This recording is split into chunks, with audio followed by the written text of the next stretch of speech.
I am dog sitting for a neighbor right now, or a friend, not a neighbor, kind of a neighbor. Point being is I'm not in my studio, obviously, and won't be for a couple days. So, and I'm sick as shit. So the audio quality is going to be a little less good. Video quality is going to be notably less good. And my hosting quality is going to be significantly worse because I feel like dog shit. But my buddy Jack McDermott has been on here several times. I've known Jack since 5th grade, since about a month before 9/11, which is a weird marker. But point of all that is, all that bullshit aside, let's just jump to it. Can you explain to me what an NFT is? I know what it means, non-fungible token, and I listened to Tim Dillon rant about it, but what is it? Essentially a creative work that's cryptographically signed by the creator on the blockchain. So it's sort of like a collectible item, sort of like a basketball signed by Michael Jordan, Okay. or a vinyl record signed by James Taylor, or a painting with a certificate of authenticity, but online. Okay. And how is it that, turn off my phone. How is it that people can sell things like famous gifts, like the neon cat, or like memes, or I think Mark Cuban is selling his tweets. Right. Where's ownership? Is it like, do I own it now? Did I buy the New England Patriots and now I get all the revenue from the Patriots? What is it? So you can own it because it's sort of like there's a cryptography signature to it, and when you own it, you can sell it for a higher price, or you can actually earn royalties upon a resale. So what gives Mark Cuban's tweets value, for example, is that it's sort of like a signed work by Mark Cuban. It's sort of like people have their man caves where they display different collectible items, model train sets, or different sort of works of art of the famous people. But it's sort of in a more remote world, or more online world. No one's really going to your man cave or seeing your sort of your collectibles. So it's sort of owning different things of your interests, of your favorite artists, your famous people, sort of all your interests, and you can resell for a higher value once more people realize that those people are brilliant. That was actually the best explanation I've heard yet. Props to you, Jack. Yeah. Okay, so it's okay. A man cave. Yeah. You got Tom Brady's signature, or you got fucking Michael Jordan's headband. Yeah. Right. Okay, so it's more of like, it's like digital. It's like a digital man cave, kind of like digital clout. Like I own one of Trump. So instead of like a picture of me and Trump or me and Obama, it's okay. And then it's like social. What? Like for example, like 10 years ago in 2010, I would have thought that everyone read everything online. Mm-hmm. So paperback sales would go to zero, but they haven't gone to zero, and they're still doing okay. And it's because people like having a book on their coffee table to sort of signal to or show their guests that they're smart. Okay. So it sort of signals that you're a true fan of somebody, you're a longtime fan, you're signal to the actual creator. It's sort of like a social signaling aspect of it too. Okay. Now, I guess all money doesn't have any real value. It's all social agreement, right? We say it's backed by gold, but what is an NFT just like? Is it value in the same way that like Pokemon cards have value? Like exactly. So Pokemon cards have value. Different Yu-Gi-Oh card or different collectible cards. Trading cards, sort of like a Babe Ruth signed a baseball card. Mm-hmm. Baseball card in the traditional sense for sure. So if I wanted to make one, could I sell like individual podcast episodes? Could I sell like episode 403 with Tommy and Jack McDermott? Yes, you could upload it to OpenSea and upload an audio file and sell the podcast as an NFT. Okay, but do I get to continue? Do I get to still upload this episode to YouTube? Like, does that person now own it, and can they tell me, take it off? No, because when someone buys your NFT podcast, mm-hmm. they retain a use right to it, to where the only sort of rights they have is to be able to resell it. So it's sort of like a version of your work that they're purchasing, and they're able to resell it at a higher value. But that's the only sort of rights they have to it. Now, is this what birthed NFTs? And by all means, Jack, take the reins at any time and direct this conversation, because you're well versed in all of this, and I'm a retard when it comes to this. So this is like me asking questions to Einstein. Like, I might not be asking good questions. What birthed this? Why did this all of a sudden happen, or did it all of a sudden happen? Yeah, I think it's happening over time, and this is finally we have the technology to catch up. I think there's a big movement to have creators sort of stop the middlemen from taking a lion's share of the profits and actually own their work. Okay. So instead of putting a podcast on YouTube, and once you get a number of 10,000, 100,000 people in which they give you a few cents or a few dollars for sort of generating the revenue and all the clicks that they're going to YouTube, you can actually sell a podcast into yourself and then you don't need 10,000, 100,000 views. You can just need 5 really loyal fans that really want to compete or auction over your work to show that they're a true fan. And so it's I think it's a very slow movement. Facebook, Twitter. On Twitter you provide a lot of value to Twitter ad service by putting out your content and putting out interesting content. When their technologies are able to sell your tweets to give them value, that's sort of the market's actually determining how valuable that is, and then you actually can keep all the profits and not sort of them be subject to a Twitter or YouTube where they take the lion's share. Yeah, one thing that I've kind of been pissed off about for a year, because it's a first world problem and my worries are laughable. I started a subreddit in like 2018 called Funner History, Funner. I mean, intentionally spelled incorrectly. And what I did is I would Photoshop current technology into historical photos.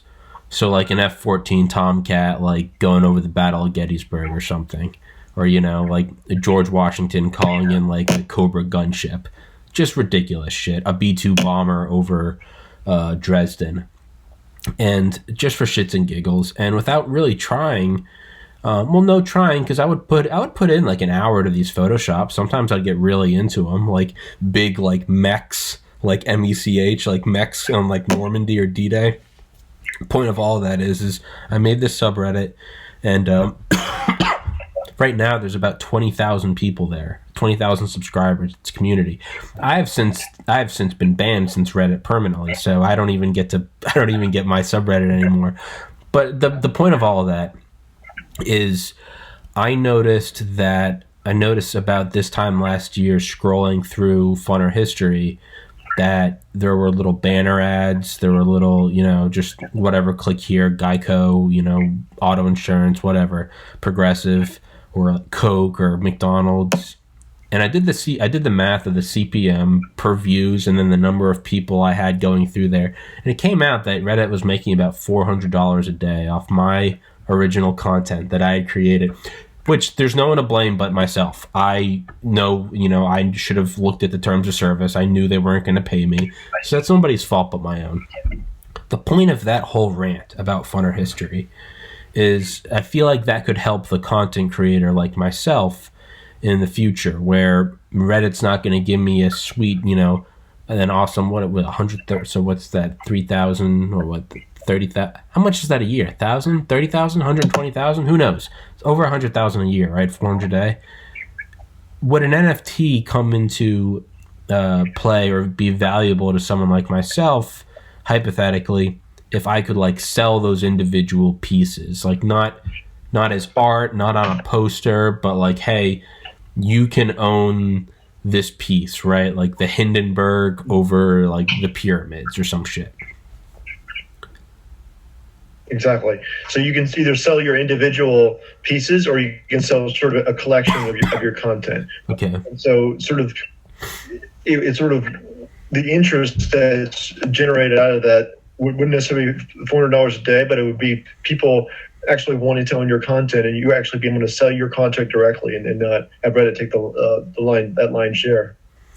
Now, am I stupid for trying to sell my own hoodies, like Snoop Loops, which is Snoop Dogg, covered in Snoop Loops or covered in Fruit Loops?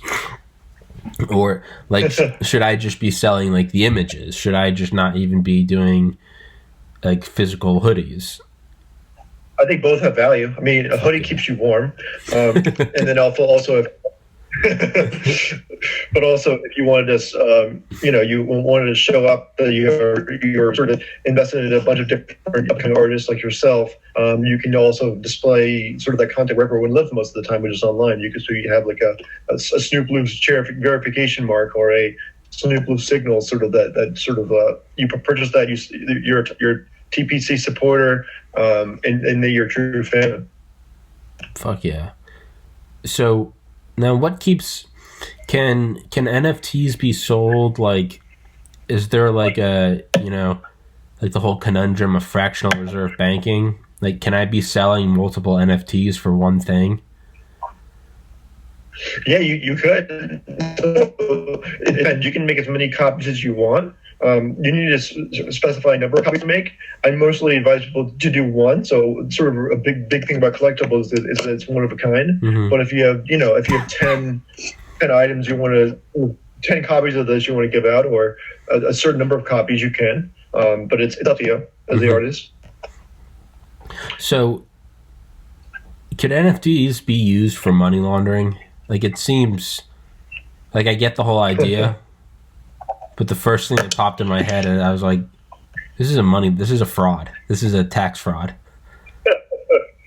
No, I think the very common trope with cryptocurrency and with NFT or the blockchain world, that definitely a money laundering is possible. I think it's also possible doing it in the real world, in the physical world with cash as well. I think every drug deal has done with cash because it's untraceable. The thing with NFTs is that it's fully traceable. All the information is public, and so if you try to do money laundering through NFTs, and if the IRS ever catches wind or anything catches wind, they can trace it all the way back in sort of on a public blockchain. Okay. So it's definitely not the best strategy because it's all public information and transparent. Yeah. Now, what about counterfeit NFTs? Am I like, could you be like the proverbial 90-year-old who gets a phone call and it's like, hey, a Nigerian prince wants to give you $700 quadrillion. I just need you to sign it, and you're like, fuck, this is my lucky day. Could that be happening to like technologically illiterate fucks like myself? Yeah, so I mean, I could also sign a Michael Jordan basketball with the Michael Jordan signature and try to sell it. Like, I could call someone up, pretending in the physical world. So all these things are possible. But the cool thing about blockchain and NFTs is that you can sort of a creator's address is going to be public, and so sort of down to the T, it's like a sort of string of letters of a cryptography that you can see where the creator is, or the famous artist. And so you can it acts as a certificate of authenticity. When you look at the NFT, you just click on it and it shows the cryptography address, and that matches up exactly to the famous artist or athlete or a comedian, and it's literally impossible to counterfeit because it's sort of that's how it's signed. Did you see there's this video of this guy that started to kind of go viral like a couple weeks ago, and he only uploaded the video in the last month, but it's an upload from 2013, and it's like a selfie camera, and he sounds like Seth Rogen, and he's like, today's a historic day, Bitcoin is about to break $100, and it's like, he's like, a lot of people think it might go higher, I don't know, I'm gonna hold on to it. And people have been asking dude, did you hold on to it?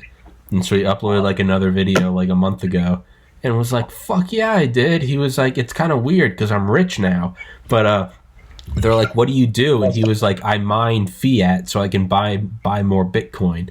But the point is it's, which I thought was a great line, mine fiat. But do you think that there's a greater interest in Bitcoin probably only being accelerated now that even financially illiterate people like myself, who, biology major, it's not my wheelhouse, even I can see what, oh, hello, Dougie. I am dog sitting.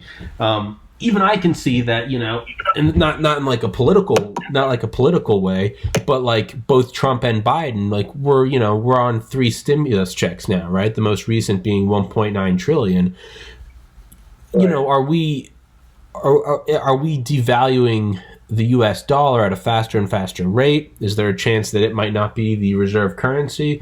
And do you think that is leading the spiking in Bitcoin as well as other sort of like derivatives like NFTs? Absolutely. I think definitely all that contributes essentially to the U.S. dollar declining and sort of all the value of cryptocurrency going up. But why NFTs really changed everything is they make it easier to sort of cryptocurrency very relatable and a great use case. Mm-hmm. Artists being able to sort of earn a fair amount from their work and not being gobbled up by the platforms like Facebook, YouTube, Twitter, Reddit, and actually be able to sort of lift more people out of poverty like decentralized finance was, and helping people earn a fair interest. Being a creative, now being an artist, we can turn the word struggling artist into a past tense sort of history word where the artists were empowered to be able to earn a fair amount from their work by cryptocurrency through NFTs, and so it's really helping a lot of artists earn more, and it's sort of decentralized finance and NFTs are really helping that, and helping them even against a lowering fiat currency.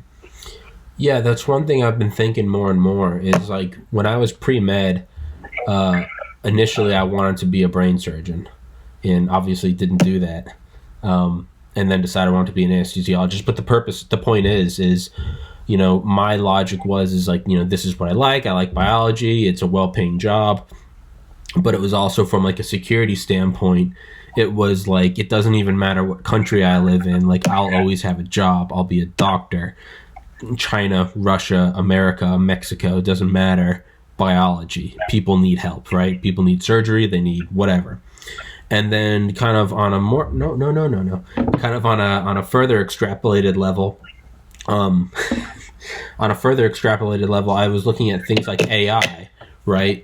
Slowly, AI has been involved in telemarketing as long as you and I have been alive. You pick up, press 1 if you would like to, but then it's going into more and more things. Like now, I had on an author twice, Dr. Guillen, who wrote The End of Life as We Know It, and he pointed out something I'd seen before. When you read articles online about kind of repetitive things like recaps of a football game or a baseball game or whatever, you'll often see, this was partially or totally written with artificial intelligence, and what it is just simple recaps.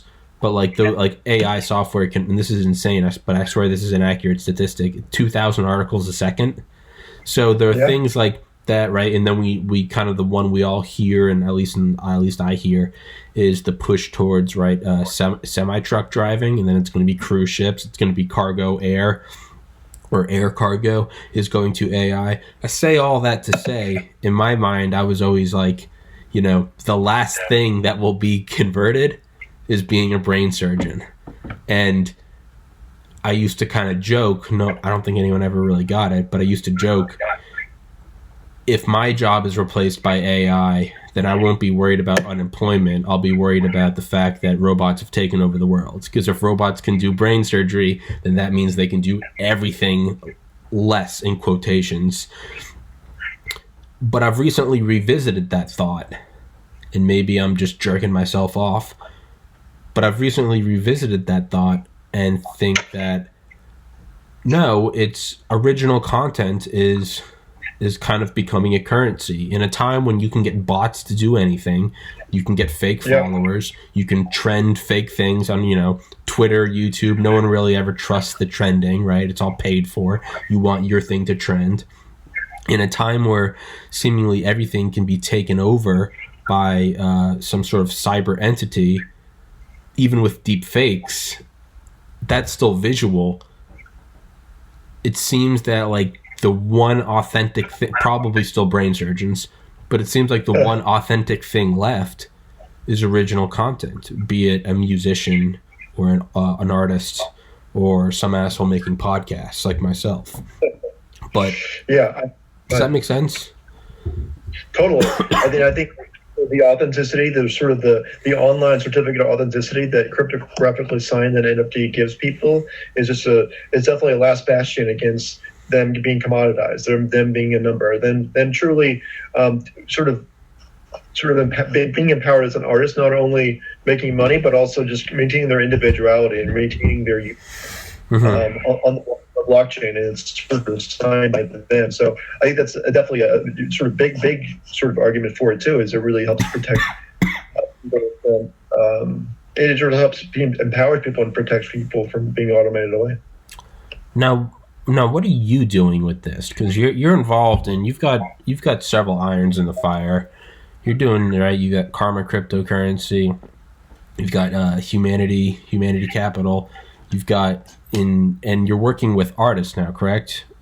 Yes, I started a NFT comedy agency, and I'm working with Mark Norman and a bunch of other comedians. I went to shows like a few other comedians, and we're working to create NFTs from their work. We actually created NFTs from Mark Norman's jokes last week. Have had a bunch of offers to buy them. We actually sold one last week, the first ever NFT joke sale. Sort of providing proof that the joke that was created by Mark Norman, and he was able to sell his joke for sort of the market value. And he like does sort of like 100 tweets a day of just jokes that just go into Twitter and just doesn't get paid, and just Twitter sees the rewards from like hundreds of comments and thousands of likes and 500 retweets. But he's actually able to like just generate income. He's going to sort of put some comedy videos on there that are taken up by bigger platforms like YouTube. He has like 60 million views on YouTube, or I'm not sure, it might be 100 million. YouTube is a special comedy special last May, which is, the special is incredible, but the YouTube's taking a launch share of the profits related to the market value of that. Once we put up that comedy special, other of his comedy work that's taken up by bigger platforms, he's going to really see even more of his sort of his work and the value people he's brought sort of recognized by that, and people that want to collect and show off their true Mark Norman fandom. So it's a really exciting time. We're having other comedians that are actually working with another comedian to create a digital NFT art that sort of is a play on one of his sets or jokes. So he's collaborating with a digital artist on that as a way to really make a splash in sort of the comedy NFT era. But there's still a lot of great things. Comedians are also doing podcasting. We're working them to create NFTs, but it's a lot of exciting things right now. And definitely, I think we're sort of a great industry.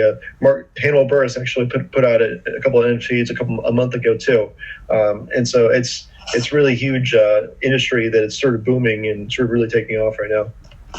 That's actually a really good point that I hadn't thought of before. Is like YouTube takes the lion's share, or in my case, they won't monetize you at all, but you can still make money, right? It's if you're PewDiePie or Joe Rogan or someone, like you can still make you can still make crazy money.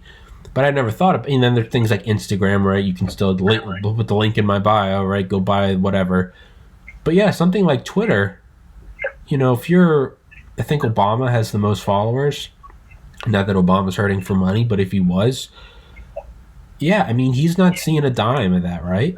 Or any comedian, right? A lot of comedians' Twitters are their own kind of comedy special, right? You get to see these unique takes on things. They're time sensitive. They're very topical. It's about like a thing that happened that day, and then it's kind of you can't go back on it in several years and look at it. But it is entertainment, and as far as I'm aware, no individual can get their Twitter monetized. Yeah, I think you can, but it's even smaller. It's like a tiny percentage compared to even YouTube, or it's very, very, very small. Okay. It's microscopic. It's crazy.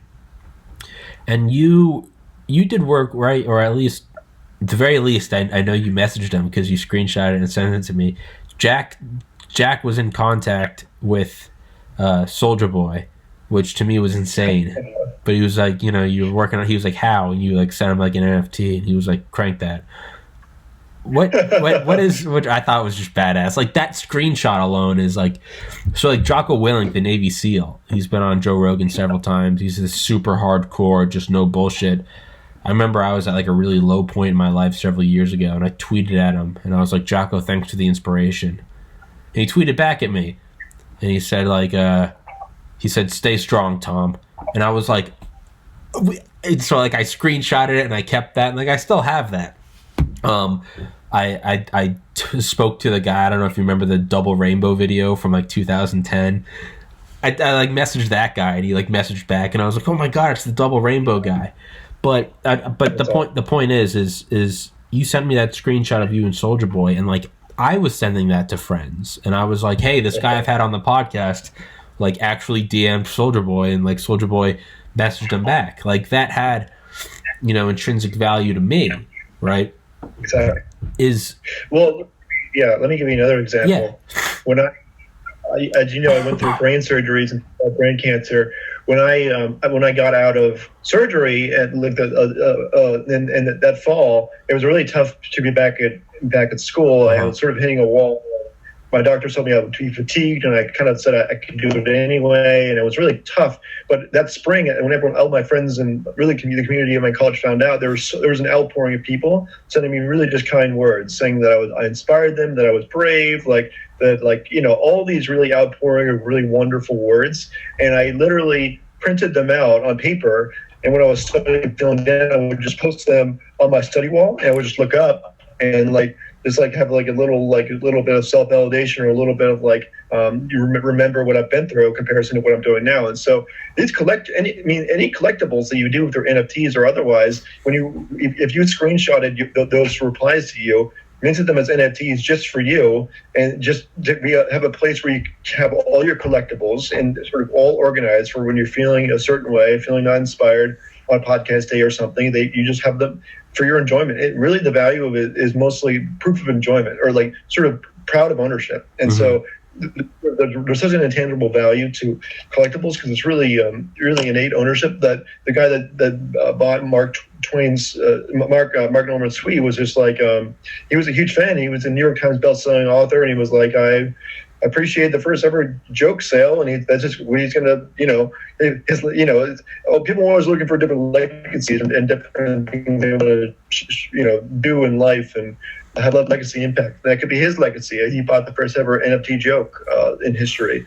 Just collectibles can really have a really great value to people. Sort of, like you said, if you're down, feeling down, and someone says that you stay strong, you screenshot it, it's a collectible. And the next time you're feeling that way, you show it to yourself. It's really a really, really huge value, even beyond the monetary aspect to it. Yeah, I remember, actually 2 weeks from tomorrow, it will be 7 years since my oldest brother took his life.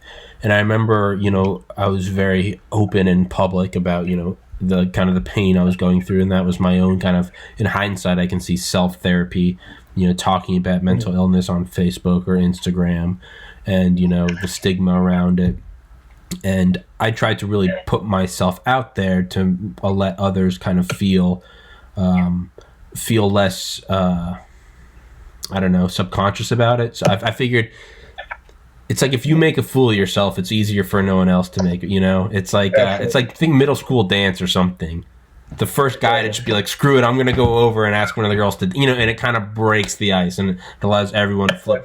Someone takes, Have you ever seen that video of that guy that's dancing in like a grassy mountain? Yes, I know exactly what you're talking about. Yeah. Yeah, so you get just one person to join you, and then that sort of breaks the ice, and everyone just floods in, just wants to join. Yeah, exactly. That's a great point. I keep that video. That's one of the ones I keep. I downloaded on YouTube, and I would always go back and look at that, and I would tell myself, and it might have been you. I don't think it was you. But I texted it to someone, and I was like, this is the podcast. I was like, this is just me dancing like a moron. I got one friend, another friend. It's like, Jack, you were in the first, I think, 70 episodes, right? Now it's at 400, and today will be 3. You came on when it was under 100 subscribers. We're sitting at 3,500 now. And I was like, if we just kind of keep moving, everyone will move with it. No, I know exactly what you're talking about. Yeah, it's like the one-man dance party at a festival. But I remember kind of winding it back, posting about my, and I won't, for their own privacy, I won't say, but years later, 3 people from our graduating class at St. Pius messaged me independently of each other, but privately messaged me and kind of said like thank you so much for kind of coming out and being like, hey, I lost my brother. This is how I feel. This is how I feel when I'm down. Look, I've gained weight. I'm fat. I got man titties. And they were like, thanks for saying that, man. They're like, you know, like you'll never know. And, you know, we'll probably never see each other again. We weren't even close in high school. But, you know, thanks for, you know, kind of doing that. That really helped me. And then here's my own story. And again, I'll keep those private. But I kept those in like my notepad on my phone. And I literally had the title, Read These When Down. And I've had them on my phone for like 5 years. But just little things of just like little shot, right, to keep going. But there can be, so that's kind of like personal value, but I guess that is a good explanation for like an NFT, right? That's what it could mean to you. Now, if someone watched this episode, kind of get meta, if someone watched this episode and they're like, man, Tommy and Jack having that conversation, that really helped me out, right? That's something where it'd be like, for their own collector's item, they would buy this episode, right? It'd be it would be something like that. Not saying I'm doing that because I don't want to capitalize on someone's depression, but you get what I'm saying, right? I'm rambling. I'm sorry. Yeah. It depends on how you think of it. As like if someone wants to, someone wants to buy this and keep it for themselves to where they really have sentimental value to it, and then think it's so valuable for them, and they sort of get in a better place, and they want to help other people out and put it out for sale for anyone who wants to buy it. That sort of would love to own it for the same reason. It's sort of like passing the torch, and that the person that is helped. Well, the cool thing is like the person that's this. Like you have a value in helping that person when they're feeling down. Let's say this conversation just FYI, this conversation can make me feel better and making sort of remember all these things. So like for example, we're creating value, right, for that person that really really value this. So what this does is that actually allows us to actually recognize for us the value that we're creating. Okay. So they recognize we have value. They purchase it, which is giving us the value that we created, and then they actually sort of, let's say they have like 1 million followers, or like have a lot bigger distribution channels. Even I have pretty good distribution channels. Them reaching 100 million followers has a ton of value. Getting this great message out to even 100 million people, later 200 million people, has a ton of value. And for them doing that, for them creating that value, they can recognize a higher sale price. And the cool thing is, we can set it to where the sale, we can earn royalties from each resale. So if it gets, someone buys it for 500 and then someone else sells it for 100,000, if we do like a 10%, 20%, 40% royalty, we can earn royalties from the value that we created, but also someone's adding to. That was a beautiful point. Can we touch back on that? So, just for my own clarification, are you saying that the person who originally creates the NFT, they can get royalties as it passes along the chain of people? Exactly. That's crazy. Yep, I didn't know that. Yeah. And it's sort of all traced where it goes back to their sort of original cryptography signature, and it's all sort of transparently sold and resold to where the creator sort of earns from their work. And even if it's changes hands 100 times, distant far off land that they have nothing to do with, but if it's still creating value for people, the original creator can actually just still recognize the value through the royalties for their work. I didn't know that. That's bad. Because right, if you have like, there are things that, like the Batmobile or something, or FD. I didn't. A lot of people don't know this, but FDR actually, as president, rode around in Al Capone's armored car because the IRS had impounded it, and then on the morning of Pearl Harbor, the head of the Secret Service realized, he was like, we're on a war footing, and the president needs an armored vehicle. Obviously, that takes a while to get done. So instead, he was like, hey, let's go to the federal impound. Let's get Al Capone's car. And they slapped some American flags on it, and they threw FDR in there, which I think is a badass factoid. But the point is like famous shit like that, right? Or like an old Shelby Cobra or something, or like the original Apple II computer. when those get resold, right, once it goes from me to you, and then it goes from you to our friend Britt, I don't get anything between you and Britt. But that's not the case with NFTs. You're saying there's like a residual. Okay, that's badass. That's awesome. The ability for artists to actually recognize the value they're creating, even through secondary and throughout the world, as it gets transferred, that their value is being recognized, that they contribute to the world through the royalties they're earning. That's crazy. For their work. That's crazy. Excuse me, I know I'm coughing. I know it's probably fucking annoying. I think I've got the Rona, man, which is, I mean, I guess what better time than to be alone in the house? I can't give it to anybody. So, again, in my simpleton mind, to me, there's Bitcoin, and Bitcoin's black magic, right? It's like a microwave. You put the microwave in, the food comes out hot. Like, okay, we know it's microwaves and it heats up the water, but if you don't know anything about physics, a microwave's magic. To me, Bitcoin's magic. It's just, there's the thing and it makes money, and I don't know how. Somebody gave me a Bitcoin, and I actually used it to buy some of my own hoodies for myself, so I saw it was real. I mean, I have no idea how my phone works at all. To me, that. I mean, we literally, when I get on my phone on an airplane, I'm flying through the sky using this thing called Wi-Fi that connects to space as I'm flying to the sky. I mean, anything, really, I mean, cars are magic to me. It's like anything that's technology. I mean, like, there's like a famous video, like a joke video of like magnets. How do they work? Yeah. Like, like there's it's. Yeah, magnets. How do they fucking work? Yeah. That's all the whole point of, like, when sort of using these NFTs, using these cryptocurrencies. I always just tell people, you don't have to understand it to understand the value of it and to use it for your own work and to actually benefit from it. Just like an iPhone, it helps you throughout your day. It helps keep your banking. I know how to deal how a bank works, but it helps keep my money safe and all that kind of stuff. So you don't have to know the intricate sort of cryptocurrency and blockchain and cryptography to recognize that this is just going to be a real benefit for artists, upcoming artists, people that are really generating real value for folks. Oh yeah, I mean, I guess that makes sense, right? All the hoodies I sell are designs I've done over the past several years. I don't run an inventory shop. It's all done online. There's no inventory. There's no overhead. The hoodies don't exist until someone buys them. They get printed out. I never even see them. I don't know how any of this shit works. Even this laptop. I don't know how Zoom, like, what is this screen? Like, this is, I know how to punch keys, right? I know some Mavis Beacon shit, but, like, I don't know how that's all black magic. So that's a good point. You don't need to understand it. But if we can pivot from that to where I kind of, I think I'm correct, I might not be, but I kind of group all of, like, crypto as, like, one thing, maybe different currencies, like Bitcoin, Ethereum, I don't know, Dogecoin. I know those three. Exist. Is it correct to say, for a stupid person like myself that doesn't understand crypto, are those like three currencies, like the dollar, the yen, and the whatever, the ruble? Yeah, okay. Exactly. Okay. Now our NFTs, are those another currency, or are those like a weird form of crypto? I would call it more like property.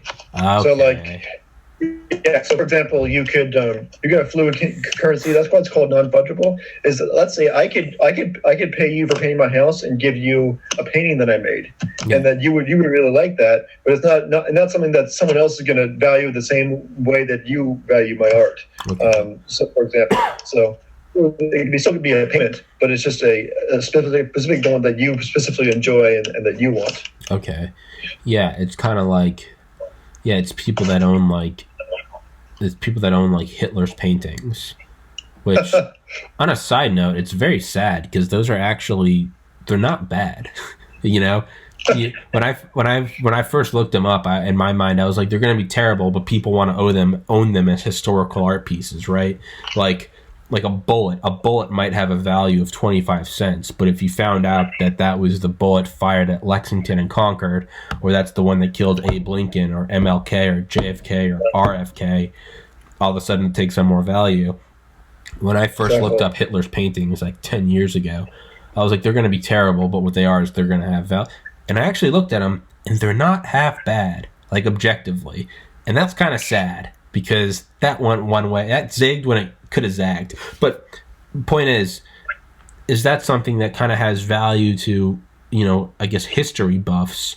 It's for sure. I'm trying to equate that to NFTs in my mind. It's okay. Yeah, a lot of these values are people that think that NFTs, cryptocurrency is definitely the future. And like in 20, 30 years, NFTs are just going to be a regular thing in life that big corporations are going to be selling them. People are going to be using them every day. Sort of the first NFTs historically are going to be really, really valuable. Yeah.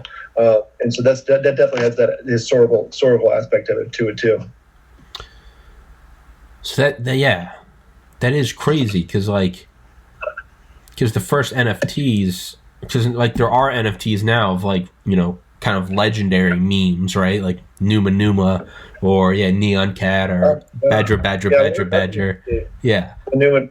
Yeah. I mean, crazy shit that was, stuff from like E-Bombs World or like Newgrounds or, I mean, shit that was already kind of, I remember it was you and me at our friend Connor's house, our Irish friend, and we were watching an animation of Colin Powell and George Bush singing "Hey Mr. Taliban, turn over Bin Laden." And I remember I think we were at your house. "Hey Mr. Taliban, turn over Bin Laden." But like something like that where like, the whole war aside, that kind of has some like value in a sense to me, because it's like I remember watching that on like a big Dell monitor, like kind of the original Flash animation. Yeah, like something like that you could turn into. I guess you could turn anything into an NFT. I don't know why I'm jumping back to that, but yeah, I think there's probably like hundreds or thousands of YouTube stars. There's one I remember one specifically that's like the guy that like the kid that hated gingers. He was like ginger. Yeah. Or he was like I'm a ginger. I forget what it was. Yeah. But, he was a ginger. And years later, I think he did like a Ask Me Anything on Reddit, and he was kind of like bummed about it, like the whole thing of like the 5-minute fame, and didn't really get any money from it, and like even though he created all those the tens of millions of views, all that kind of stuff, so it can really help the people that like suffer from like they create something really viral, they get some of the attention, a lot of it's negative, a lot of it's positive, but can really offset their whatever sort of instant fame they're not really ready for with a lot of instant money they're not ready for, like a lot of instant, sort of matching up instant fame with the actual instant money they deserve through all that sort of instant fame that sort of may or may not help their mental health. So it can definitely generate an offset and create value for those people that are sort of taken aback by how viral things went and sort of having that's the way things that went. So it's really helped all kinds of creators or just people in general. Yeah, that meme. Yeah, I'm a ginger. Yeah, I remember that video. But the thing is South Park ended up spoofing that in one of their episodes. So there was like real value in that. But and the NFTs allowed that person, sort of that kid or that family that now grown adult to actually earn the money from it instead of South Park, instead of sort of the cultural norm, sort of the cultural society that takes sort of all the value and generation from it. You can actually take it back. And I just want to riff here for a little bit. I know we did our podcast about humanity, capital investing. I still am very passionate about sort of investing in people. We talked about it through sort of like an income sharing agreement where you would invest, let's say, $10,000 or $50,000 in someone, and then over time they would sort of pay back with their generated income over the years. What's really exciting about me to NFTs is, to me, NFTs also are an investment in people. They are essentially an investment in people, because if I buy Tommy's podcast first NFT of your creation for $100, and then like a year later you're at 100. I mean, on this track you're going to be at 100,000 followers, 200,000 followers, 500,000 followers or subscribers, and you get to the level of famous Joe Rogan. I'm going to be able to sell that NFT, that the first one, for like hundreds of thousands of dollars, and it's all because I invested in you right now and provided you some cash or capital that you're able to use on marketing or different sort of podcasting equipment, or just to get your word out there. So it's really really the value of it when you collect from somebody is even all these up and coming artists, you just buy these NFTs sort of as collectibles from your favorite artists, and then as they become more famous, as you know they will be and successful, your NFTs also become more successful and higher value. So it truly is an investment in people. It's as well. It's really a great mechanism.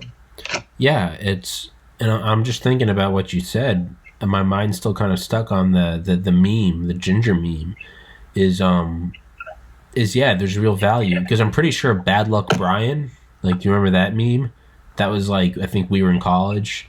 It's the guy in like the Argyle like sweater vest with braces. It was one of the original memes, like image memes.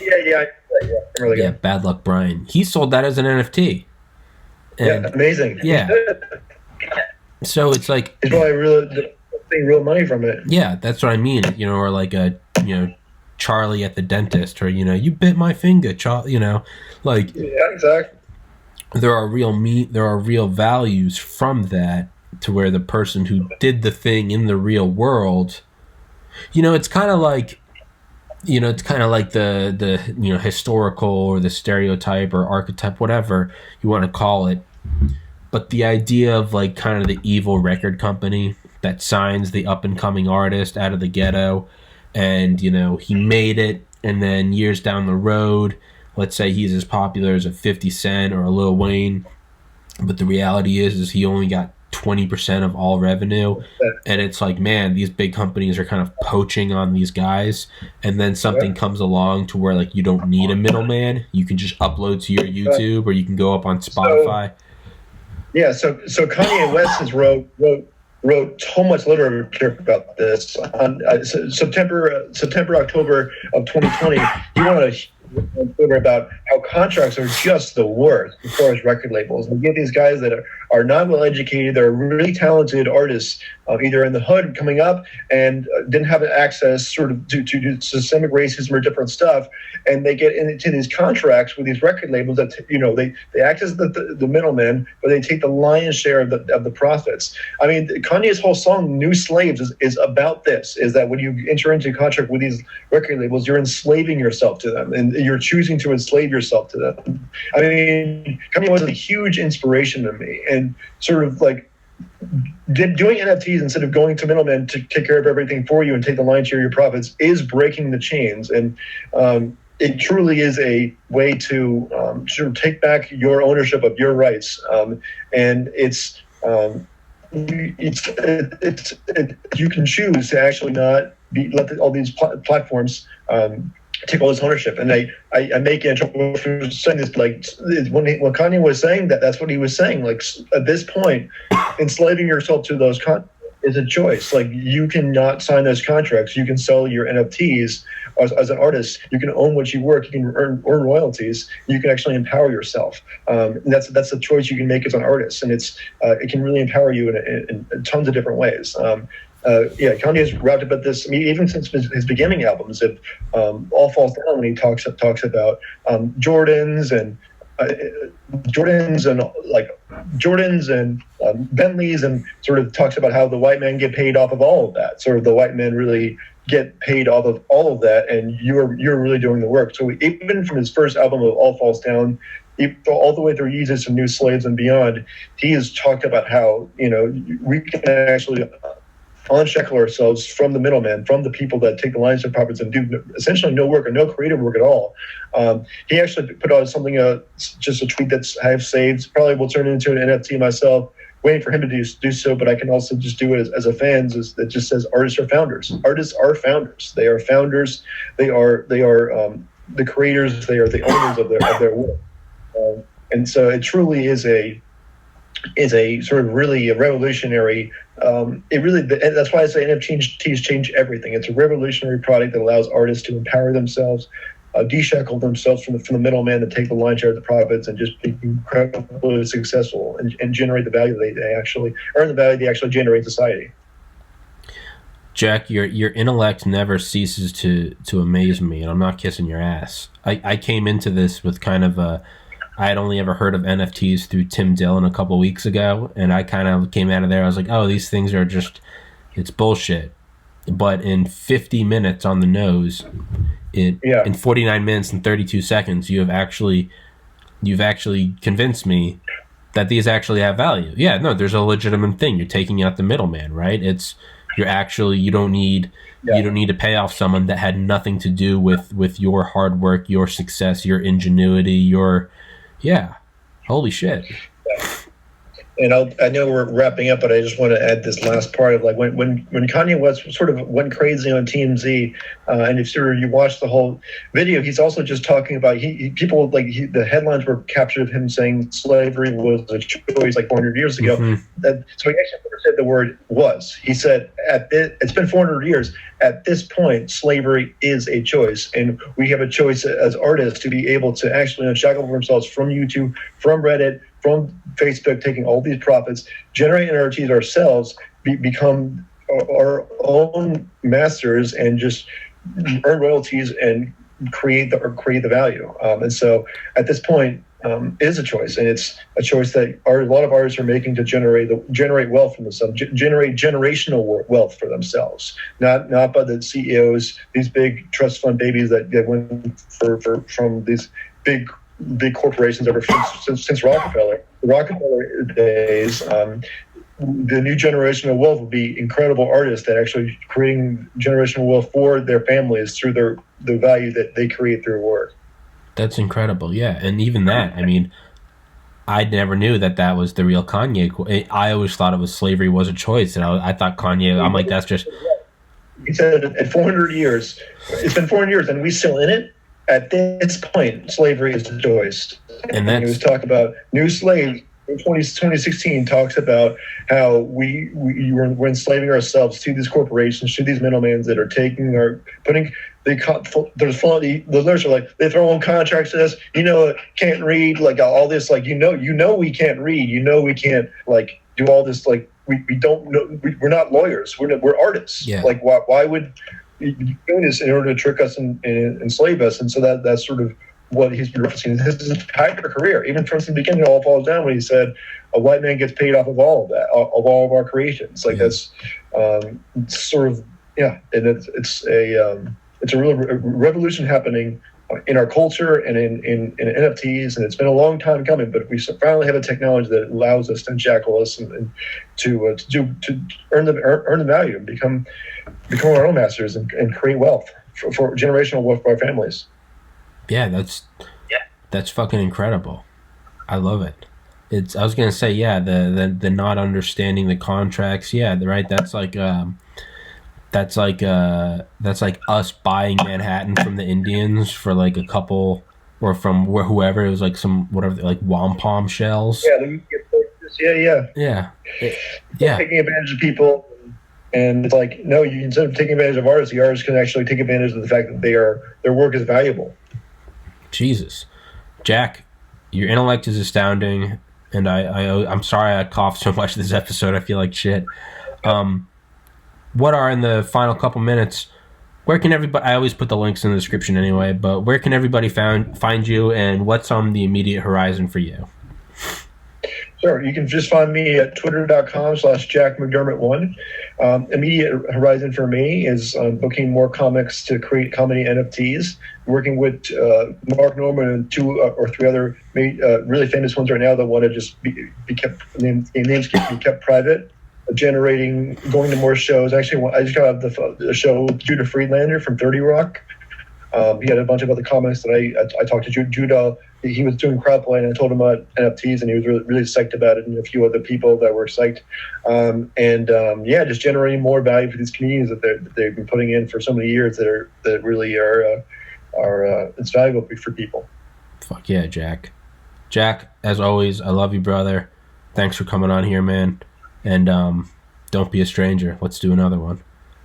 Absolutely. All right, my man. Take care, Jack. God bless, and thank you for the great content. That was legitimately a good conversation. Thank you.